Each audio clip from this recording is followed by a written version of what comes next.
Dan lagi Indonesia kembali harus menelan kekalahan kembali setelah hari Senin kemarin kalah melawan Uzbekistan dengan skor 2-0. Sekarang kalah lagi oleh Irak untuk perebutan posisi 3 dan bisa otomatis lolos ke Olimpiade Paris 2024 dengan skor ya tipis sih, 2-1, tapi cukup menyakitkan juga. Kita tidak bisa menyalahkan apakah ini kesalahan wasit atau bukan. Ini masalah mentalitas. Ternyata timnas kita dari eh, pertemuan melawan Uzbekistan, harusnya kita sudah sadar bahwa mental para pemain kita itu sedang drop, fisiknya juga drop, dan emang di bawah rata-rata banget permainan kita. Dan sekarang terbukti lagi, awalnya dari 10 menit pertama melawan Irak, permainan kita cukup mendominasi banget. Tidak ada peluang berbahaya dari Uzbekistan.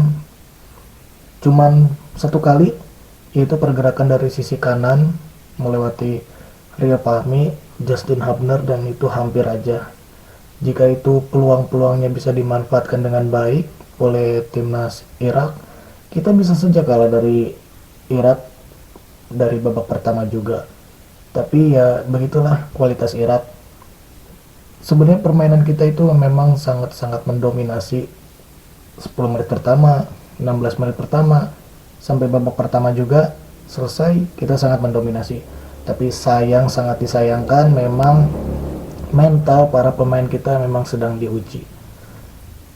Sintayong harus berputar kembali otaknya, harus ngapain lagi, harus memotivasi, harus seperti apa lagi, apakah harus diberi break, libur, bertemu keluarganya, atau bagaimana.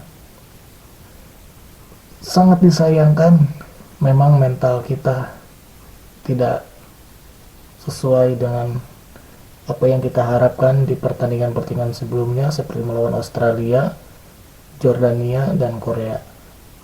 Begitupun saat melawan Qatar.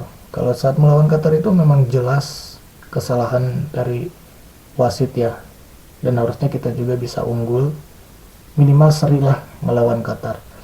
Tapi ya di semifinal ini memang mental para pemain kita sedang drop banget, drop banget.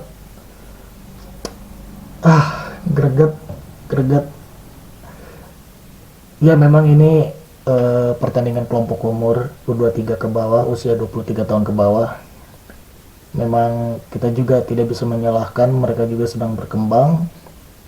At least mereka harus belajar dari apa yang sudah terjadi di pertandingan-pertandingan sebelumnya dan pertandingan sekarang. Jadi kita masih ada kesempatan di playoff nanti melawan Guinea tanggal 9 nanti, hari Kamis, minggu depan, berarti Kamis depan. Kita masih ada kesempatan untuk lolos, dan semoga di playoff nanti kita benar-benar bisa lolos ke Paris.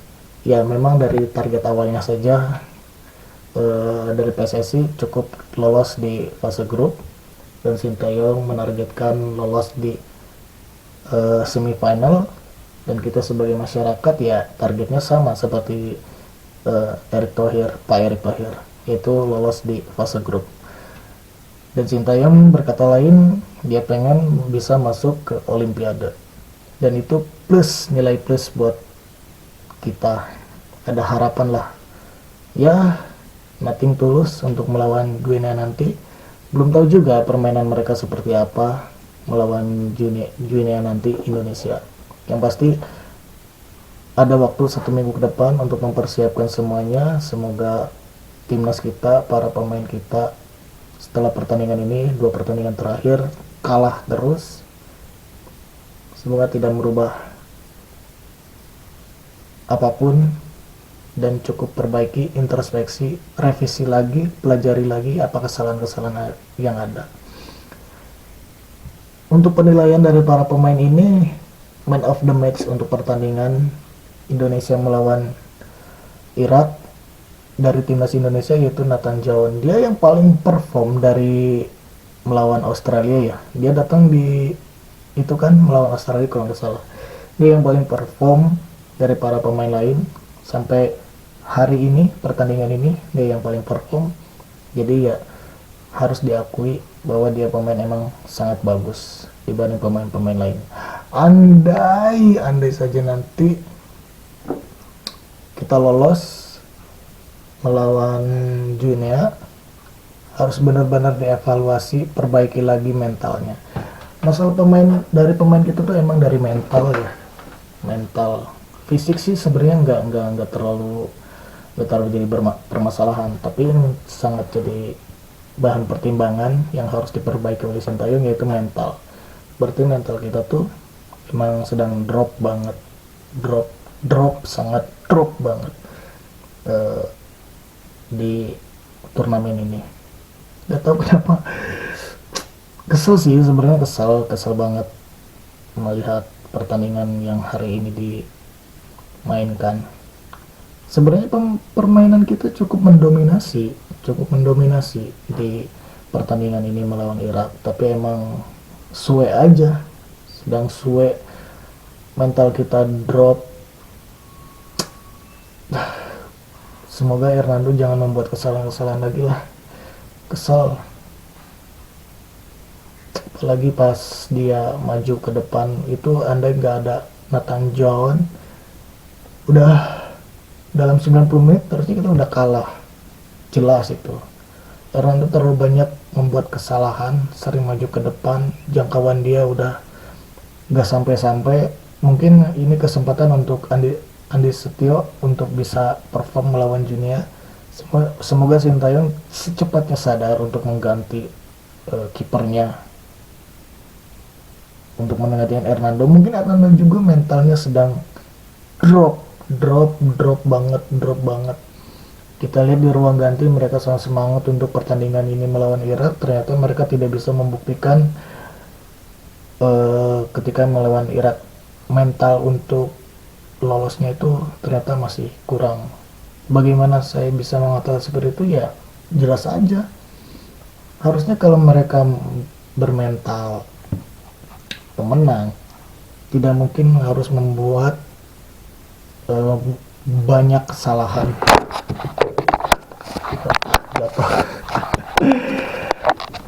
Harusnya jangan terlalu banyak membuat kesalahan seperti itu. Hernando itu artinya menurut saya hari ini 5/10, Nathan Jones 8/10. Nathan Jones paling bagus. Terlepas dari itu, Ivar Jenner mencetak 1 gol ya 7,5 lah. Dia cukup perform.